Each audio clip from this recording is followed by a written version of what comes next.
নমস্কার বন্ধুরা, এটি রান্নাঘর থেকে আবার একটা রেসিপি নিয়ে চলে এলাম। দই পনির বানাবো। তো রেসিপিটা কিভাবে বানালাম ভিডিওটা প্রথম থেকে শেষ পর্যন্ত দেখার জন্য আপনাদের কাছে অনুরোধ করছি। চলুন তাহলে শুরু করা যাক। তো প্রথমেই এখানে পনিরটাকে কেটে নেব। আমি একটু বড় বড় সাইজের পনিরটা কাটছি। এবার একটা মশলা করবো, একটা বাটি নিয়ে নিয়েছি। এবার বাটির মধ্যে নেব, প্রথমে পোস্তটা নিয়ে নেব। 2 চামচ পোস্ত নেব। এখানে কয়েকটা কাজুর টুকরো নেব। এবার 4 মগজ নেব, কয়েকটা কাঁচা লঙ্কা নেব। এবার সামান্য একটু জল দিয়ে এটা একটা শিলবাটায় পেস্ট করে নেব। এবার দেবো সাদা তেল, অল্প সাদা তেল দেব।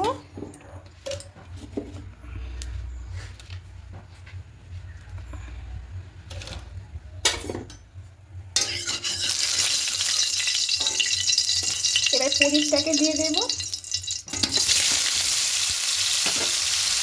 সামান্য একটু লবণ দেবো, দিয়ে পনিরটাকে হালকা একটু লাল করে ভেজে দেবো।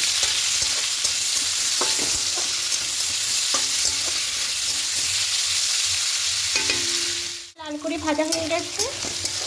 এবার পনিরগুলোকে তুলে নেব।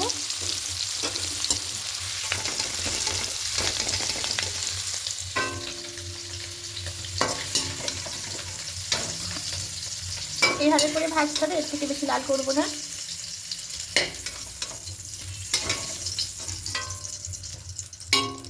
এবার এই কড়াইয়ের মধ্যে, এই তেলের মধ্যে আমি ঘি দিয়ে দেব।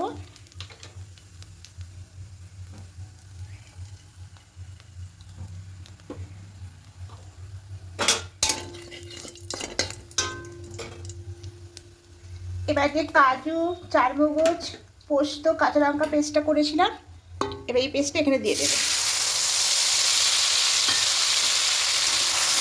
দিয়ে খুব ভালো করে একটু কষিয়ে নেব।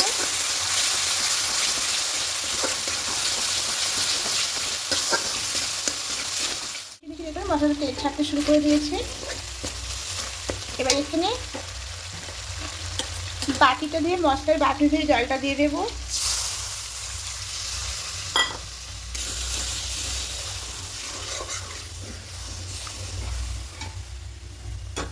এবার এখানে একটু ভাজা মশলা দেবো। এখানে আপনারা চিলি ফ্লেক্সটাও দিতে পারেন, নাহলে কাসুরি মেথিটাও পারেন। আমি এখানে ভাজা মশলা অ্যাড করলাম। দিয়ে খুব ভালো করে মিশিয়ে নেব। এবার একটু ফুটতে দেব। করে দিয়েছে, ঠিক এই সময়তে পনিরগুলো দিয়ে দেব।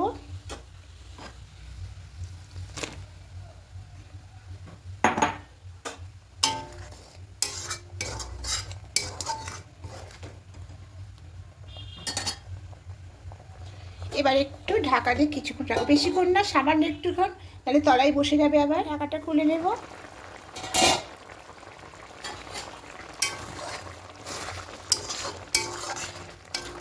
এবার আর ঢাকা দেবো না, ঢাকা খুলে আরেকটু এটাকে গ্রেভিটাকে গামাখা করে নেব।